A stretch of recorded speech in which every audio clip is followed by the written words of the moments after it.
सभी को नमस्कार। आज के इस सेशन में हम बात करेंगे माहेश्वर सूत्रों की जो वर्णमाला है उसके संबंध में। माहेश्वर सूत्रों का सामान्य परिचय आपने पढ़ लिया है। देखिए आप जो ये माहेश्वर सूत्र है, इन माहेश्वर सूत्रों का जो अंतिम वर्ण है उसकी क्या हो गई है, इत संज्ञा हो गई है। यानी ये इत संज्ञक वर्ण है और इत संज्ञक वर्ण को हम काउंट नहीं करते। हलंत्यम सूत्र है उससे क्या हो गई, इसकी इत संज्ञा हो गई है। इत संज्ञक वर्ण को हम ग्रहण नहीं करते, ये केवल प्रत्याहार निर्माण प्रक्रिया में भाग लेते हैं।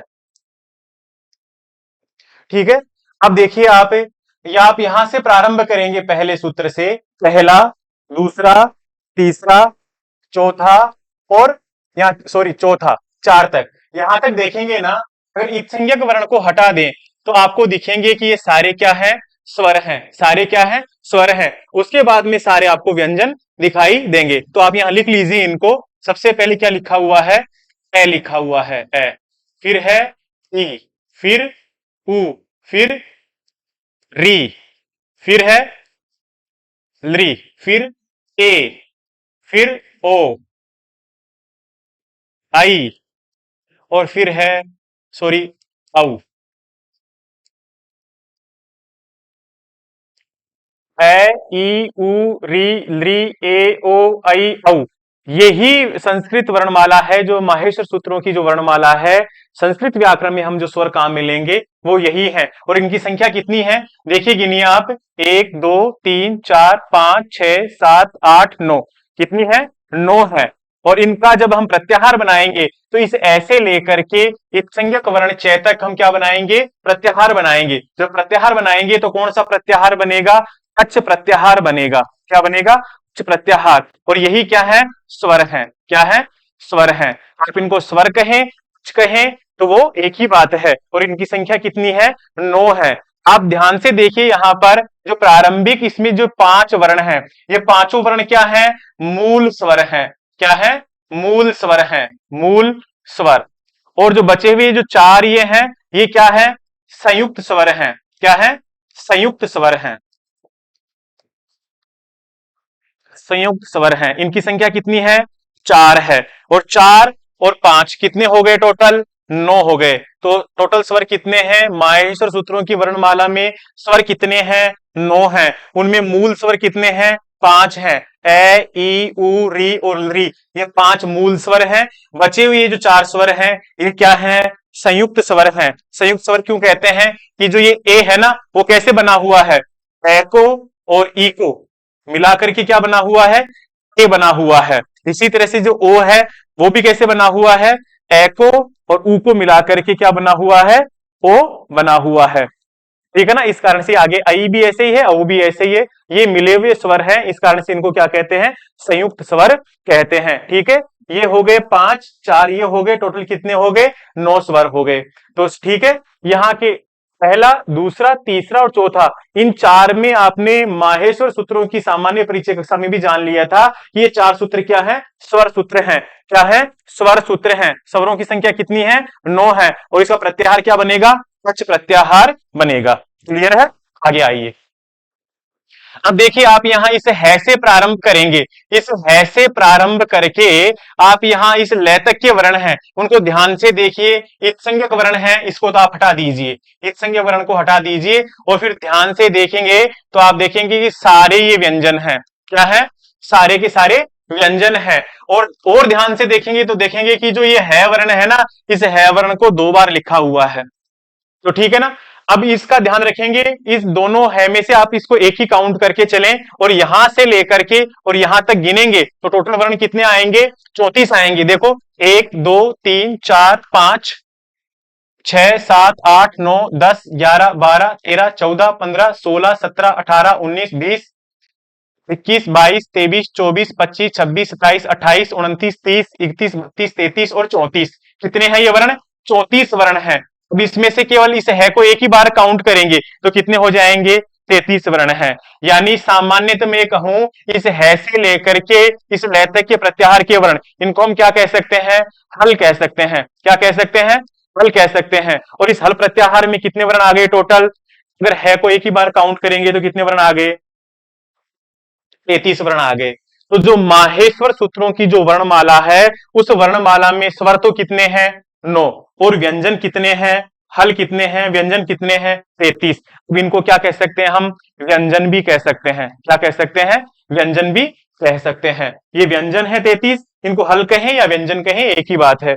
आपने जो संधियों के नाम पढ़े होंगे ना, संधि, स्वर संधि एक ही बात है, हल संधि, व्यंजन संधि एक ही को कहते हैं। तो ये कंफ्यूजन आपके नहीं होना चाहिए। इस है से लेकर के इस लय तक के वर्णों में सारे व्यंजन हैं, इनके कारण से इनको व्यंजन वर्ण कहते हैं। और जो यहाँ इस ऐसे लेकर के चैतक के अक्षर सारे क्या है? स्वर है। इस संज्ञक वर्ण को हटा करके तो ये क्या है? अच। इनको क्या कहेंगे? स्वर भी कहेंगे। तो माहेश्वर सूत्रों की वर्णमाला में स्वर कितने हैं? 9। मूल स्वर कितने हैं? 5। संयुक्त स्वर कितने हैं? 4। इनके इनका 9 इन स्वरों का सूत्र क्या है? अच। 14 माहेश्वर सूत्र हैं, उनमें स्वरों किससे संबंधित सूत्र कितने हैं?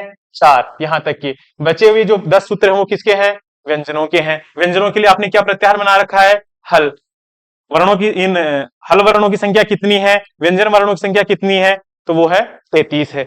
देखिए जो 33 जो हल वर्ण है ना, इनका भी हम विस्तार से अध्ययन करेंगे कि इनका क्या क्या नाम है। देखिए देखिए जो ये यहां से लेकर के यहां तक की जो वर्ण है, एक बार जो इत्संज्ञक वर्ण है उसको मैं कट कर देता हूं ताकि आपको लिखने में सुविधा हो जाए, समझने में भी आसानी रहेगी। और आज की इस कक्षा को पढ़ने के बाद में व्यंजनों के संबंध में, स्वरों के संबंध में आपको बिल्कुल क्लियर विजन आ जाएगा, क्लियर आपको पता लग जाएगा कि ये स्वर है, ये व्यंजन है, इनका ये नाम है। ठीक है ना? देखिए अब यहाँ अभी आपने देखा कि है वर्ण को 2 बार पढ़ा गया है, तो हम इसको यहां पढ़ेंगे नीचे, है ना? अब देखिए यहाँ, अब देखिए सबसे पहले य, व, र और ल, इन 4 वर्णों को हम क्या कहते हैं? यहां पर 4 वर्ण आए, देखिए एक तो आया य, व, र और ल। अगर इसके लिए हम प्रत्याहार बनाना चाहें तो क्या प्रत्याहार बनेगा? संज्ञक वर्ण तो क्या है? ण। और प्रारंभिक वर्ण क्या है? ये। इस ये से लेकर के ण तक हम क्या प्रत्याहार बना सकते हैं? यण प्रत्याहार बना सकते हैं। और यण प्रत्याहार में कौन कौन से वर्ण आ गए? य, व, र, ल। इनका क्या नाम है? जो ये 4 वर्ण हैं, इन चारों वर्णों को क्या कहते हैं? इनको कहते हैं अंतस्थ। जब इनका उच्चारण करते हैं तो वायु बाहर नहीं आकर के अंदर ही रह जाती है, इस कारण से इनको क्या बोलते हैं? इन चारों वर्णों को अंतस्थ वर्ण बोलते हैं। इनकी संख्या कितनी है? संख्या इनकी 4 है। 1 2 3 4। ठीक है, अब आगे आ जाइए। आगे देखिए यहां इस ये से लेकर के और इससे कपये के ये तक के अक्षर, ये कौन सा प्रत्याहार है? ये है यय प्रत्याहार है। कौन सा प्रत्याहार है? यय प्रत्याहार है। देखिए इस यय प्रत्याहार को सीखने के लिए आपको एक बार मैं एक सूत्र बताता हूं, एक वाक्यांश है, कुचुटु तुपु एते उदितः। एते उदितः, देखिए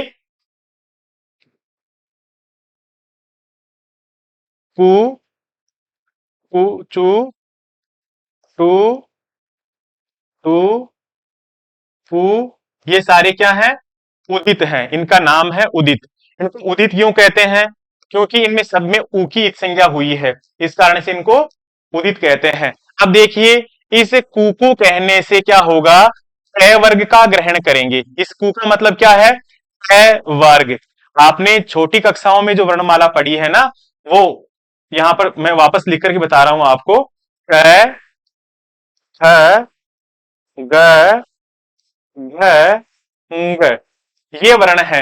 ये कौन से वर्ग में आएंगे? क वर्ग में आएंगे। आगे जब आप व्याकरण में उच्चारण स्थान है या अन्य प्रक्रियाएं सीखेंगे, वहां पर जहां जहां पर कु लिखा हुआ है, इसका अर्थ क्या है? क वर्ग है। और क वर्ग में कौन कौन से अक्षर आएंगे? ये पांचों वर्ण आएंगे। ठीक है ना? इसी तरह से चू, इसको क्या कहेंगे अब बताइए? इसको च वर्ग कहेंगे। क्या कहेंगे? च वर्ग कहेंगे। जो पहला अक्षर है ना, उसको फैमिली का हेड बना दिया कि इसके नाम से अब इसको जाना जाएगा। तो इस च वर्ग में, इस च वाली लाइन में कौन कौन से वर्ण आएंगे? च, छ, ज, झ, य। इसी तरह से टू, इसी तरह से तू, और इसी तरह से टू। कौन कौन से वर्ग हो गए बताइए मुझे? च के बाद में ट वर्ग, ये टू से त वर्ग, और टू से प वर्ग। इनके वर्ण भी मैं आपको लिखवा देता हूं, आपका पहली दूसरी क्लास का रिवीजन भी हो जाएगा।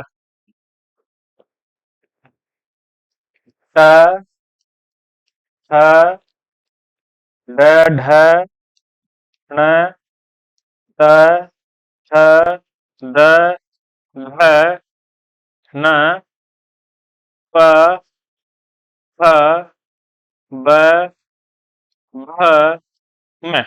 देखो, ऊचू टू तुबु एते उदित, ये उदित है, ऊ की संज्ञा होने के कारण से उदित कहते हैं। कु का मतलब कैवर्ग है, कैवर्ग में कितने अक्षर हैं? 5 वर्ण है। मैं यहां संख्या भी लिख देता हूं, आपको बिल्कुल भी कंफ्यूजन नहीं रहेगा। 5 वर्ण है। अब देखिए, इनका अगर क्रमांक देखें, अगर इनका क्रमांक देखें, इस क वाली लाइन का पहला अक्षर क्या है? क। ख कौन सा है? दूसरा। ग कौन सा है? तीसरा। घ कौन सा है? चौथा। और घ कौन सा है? पांचवा। अब ये लिखने के बाद में आपको जो आगामी वर्ण है, इस ये से लेकर के इस ये तक की समझ में आ जाएंगे। जो आचार्य पाणिनि है, उन्होंने वैज्ञानिक तरीके से माहेश्वर सूत्र लिखे हैं। उन्होंने सबसे पहले क्या लिखा? सबसे पहले उन्होंने स्वर लिखे, उसके बाद में उन्होंने क्या लिखा? उन्होंने यण लिखा, अंतस्थ लिखे। उसके बाद में उन्होंने क्या किया? जो ये वर्ग है, इन वर्गों का जो पांचवा अक्षर है, वर्गों का जो लास्ट का अक्षर है ना, ये पांचवा वर्ण उन्होंने लिखा। देखिए यहां पर इस यम प्रत्याहार में यम गण न, इसको तो हम काउंट करते ही नहीं है ना। ये पांचों वर्ण है ना, ये पांचों वर्ण इन वर्गों का लास्ट का अक्षर है। हम यहां लिख देंगे ये वर्ग का कौन सा अक्षर है? पांचवा। आगे देखिए, 8वें और 9वें सूत्र में देखिए, झ भ घ ध, इसको तो हम काउंट करेंगे ही नहीं ना। तो कौन कौन से वर्ण हो गए? झ भ घ ध। बड़े ध्यान से देखेंगे ना, तो इनमें ये चौथा वर्ण है ना, घ झ भ ध और भ, यही वर्ण है। देखो, झ ये रहा झ, भ ये रहा भ, घ ये रहा घ, उसके बाद में ढ ये रहा ढ, और उसके बाद ध ये रहा ध। चौथा वर्ण है, यानी ये कौन सा वर्ण है? चौथा वर्ण है। पहले पांचवा लिखा, फिर चौथा वर्ण लिखा। ज ब ग ड़ द, ये वर्ग का कौन सा अक्षर है? तीसरा अक्षर है। यहां पर देखेंगे ना आप, इस वाली लाइन में ये तीसरा वर्ण यहां लिखा हुआ है। फिर देखिए आप आगे, ख फ छ ठ थ च ट त क प, यहां तक देखिए आप, ये तो है वर्ग का दूसरा अक्षर, और ये है च ट त क प, ये है वर्ग का पहला अक्षर। तो उन्होंने क्या किया, जो आप जो छोटी कक्षाओं में वर्णमाला पढ़ते हैं, इसी वर्णमाला का उन्होंने सबसे पहले स्वर, उसके बाद में अंतस्थ, उसके बाद में वर्ग का पांचवा अक्षर, फिर चौथा अक्षर, फिर तीसरा अक्षर, फिर दूसरा, फिर पहला अक्षर लिखा।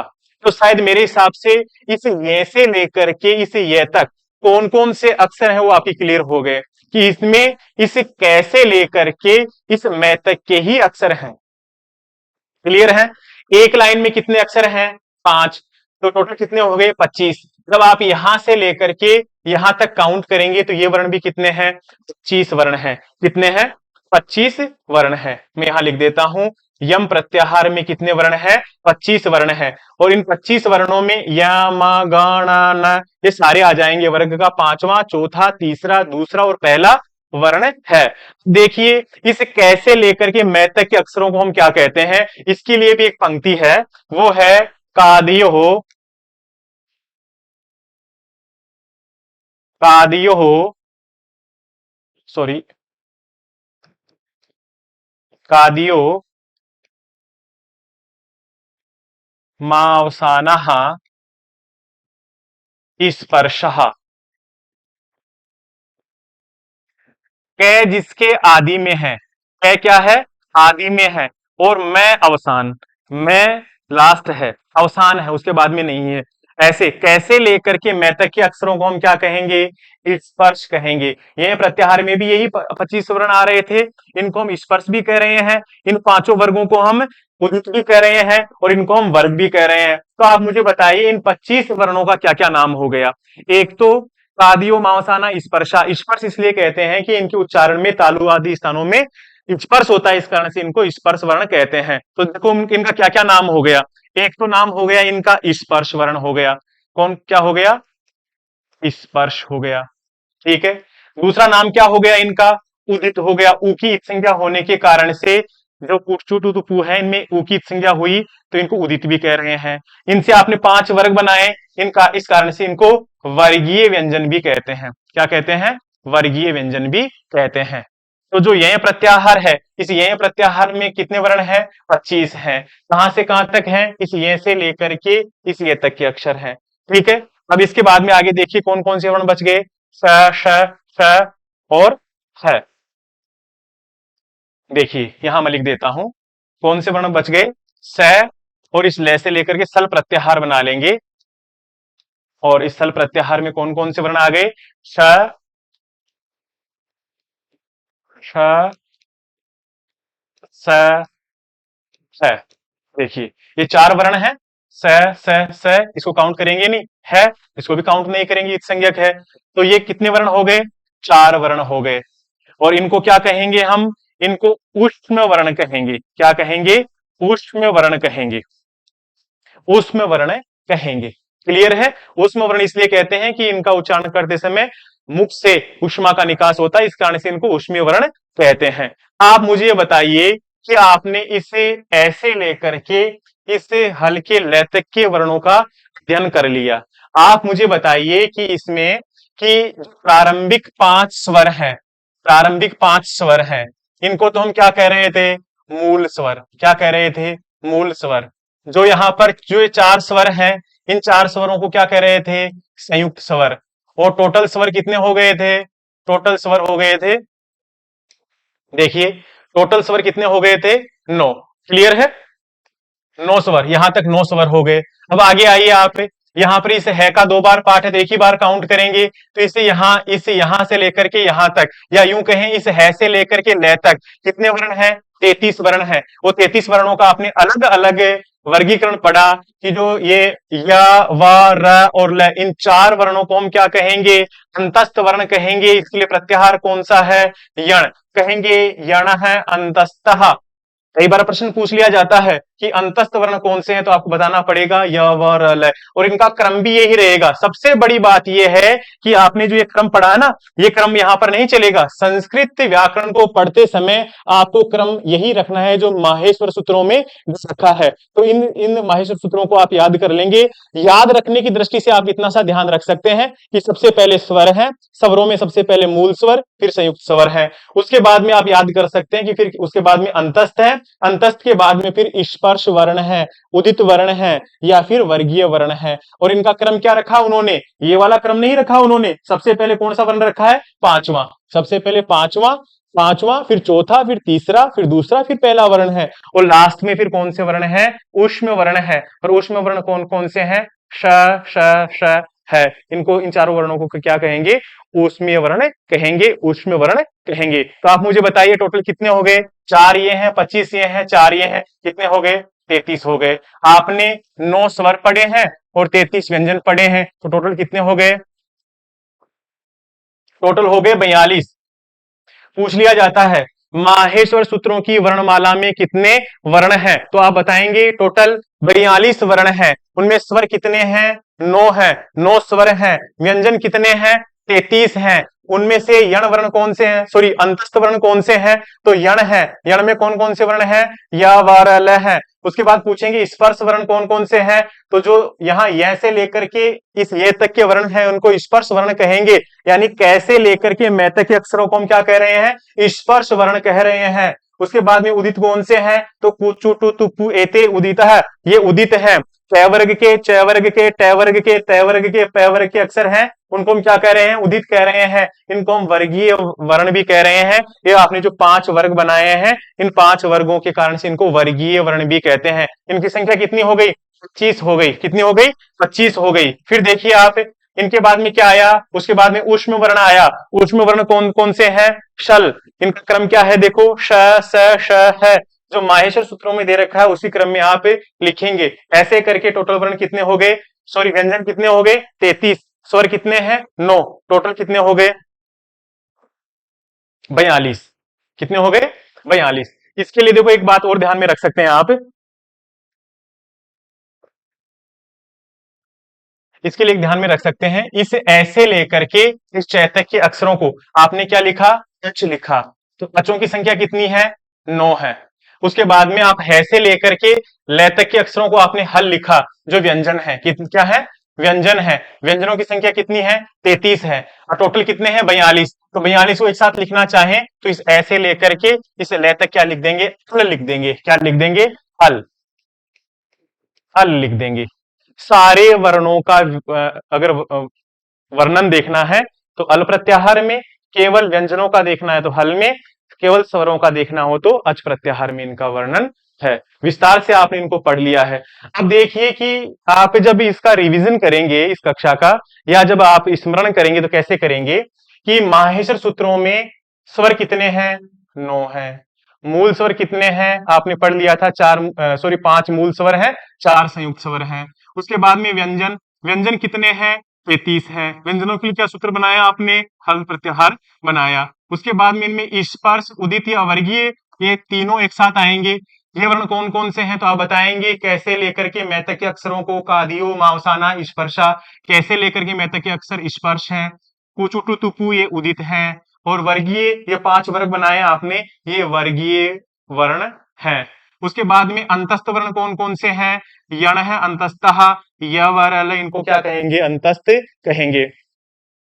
उसके बाद में देखिए ऊष्म वर्ण कौन कौन से हैं, सल है, ऊष्माण है, तो श, श, स है, ये ऊष्म वर्ण है। संयुक्त व्यंजन के बारे में आपने चर्चा नहीं की। आप मुझे बताइए कि जब आप छोटी कक्षाओं में अध्ययन करके आए हैं तो वहां पर आपने टोटल 36 वर्ण पढ़े होंगे, लेकिन यहाँ पर तो हमने 33 वर्ण की चर्चा की है ना, तो इसका मतलब 3 वर्ण छूट गए।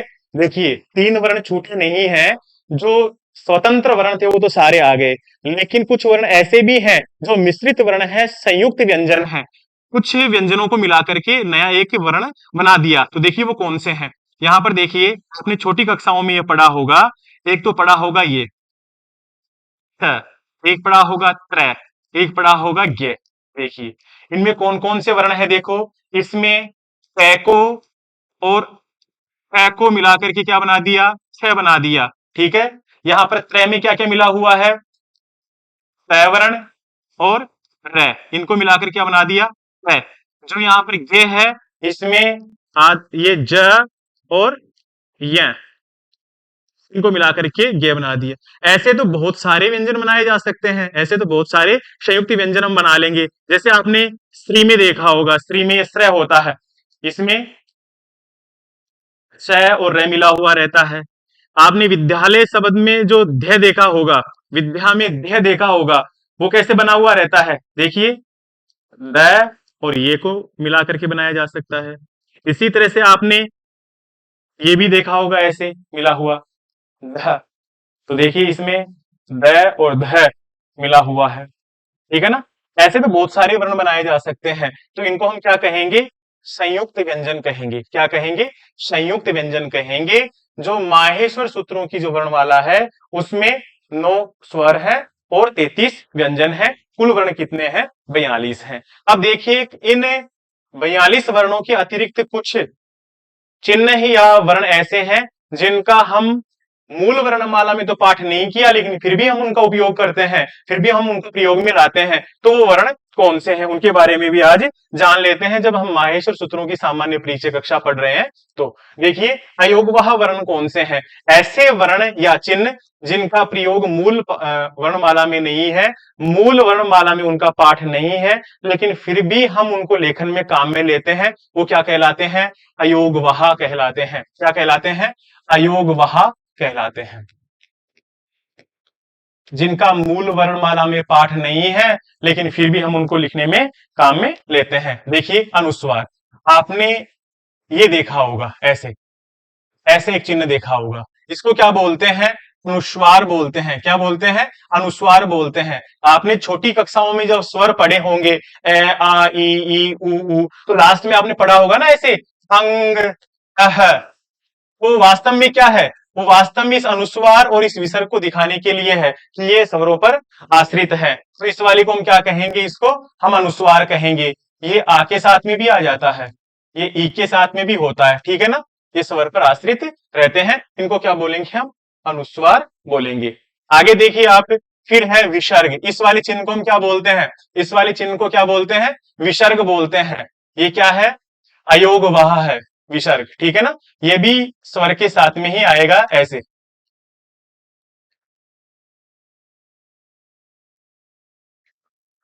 ये हो गया अनुस्वार, ये हो गया विसर्ग। अब आया है अर्ध विसर्ग। अर्ध विसर्ग क्या होता है, देखिए जीवा मूल्य वर्ण क्या होते हैं। अगर आप आदि विसर्ग, अगर ये कै और ख से पहले है तो इनको क्या बोलेंगे, जीवा मूल्य। अगर ये आधा विसर्ग पै और फ से पहले है तो इनको हम क्या बोलेंगे, उपदमानीय बोलेंगे। इनके बारे में भी आपको पता होना चाहिए। कई बार परीक्षा में प्रश्न पूछ लेते हैं कि निम्न में से कौन सा वर्ण उपदमानीय है या जिह्वा मूल्य है, तो आपको पता होना चाहिए क और ख से पहले आधा विसर्ग जिह्वा मूल्य, क और फ से पहले आधा विसर्ग उपदमानीय होता है। देखिए यम वर्ण कौन से हैं, यम वर्ण है वो भी क्या है, अयोगवाह वर्ण है। देखिए यम वर्ण किसको कहते हैं, कि जो अभी अभी आपने 5 वर्ग पढ़े, आपने जो 5 वर्ग पढ़े, इन पांचों वर्गों का जो लास्ट का अक्षर है, लास्ट का अक्षर है वो क्या है, अनुनासिक वर्ण है। क्या है, अनुनासिक वर्ण है। जो पांचवा वर्ण है, इस पांचवें वर्ण से पहले अगर इन वर्गों का पहला, दूसरा, तीसरा या चौथा कोई भी एक अक्षर आ जाता है और वो 2 बार लिखा हुआ है तो द्वितीय वर्ण को हम क्या कहते हैं, यम कहते हैं। देखिए यहां पर एक शब्द है प्लिकनी,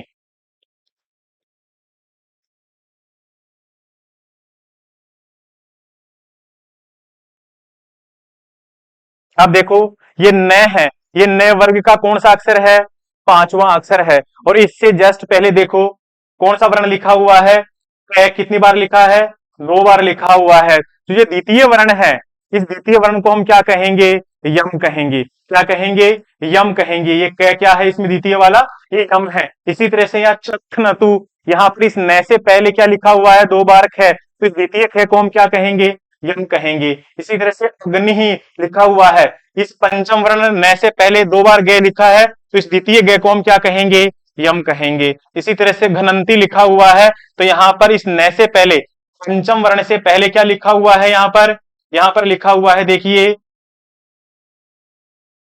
घ लिखा हुआ है तो द्वितीय घ को हम क्या कहेंगे, यम कहेंगे। ठीक है ना। तो ये यम वर्ण हो गए, अर्ध विसर्ग, जीवा मूल्य उपदमानीय हो गया, विसर्ग और ये अनुस्वार। देखिए आप ये जो सामान्य वर्णमाला की आज की जो कक्षा है, इसमें जो ऊपर कीवर्ड लिखे हुए हैं, इन कीवर्ड के आधार पर आप इनका स्मरण करें, इसके आधार पर आप इनका रिवीजन करेंगे। आपने सामान्य वर्णमाला जो माहेश्वर सूत्रों की है वो, अयोगवाह जो वर्ण है उनका विस्तार से आपने अध्ययन किया। मिलते हैं अगली कक्षा में, धन्यवाद।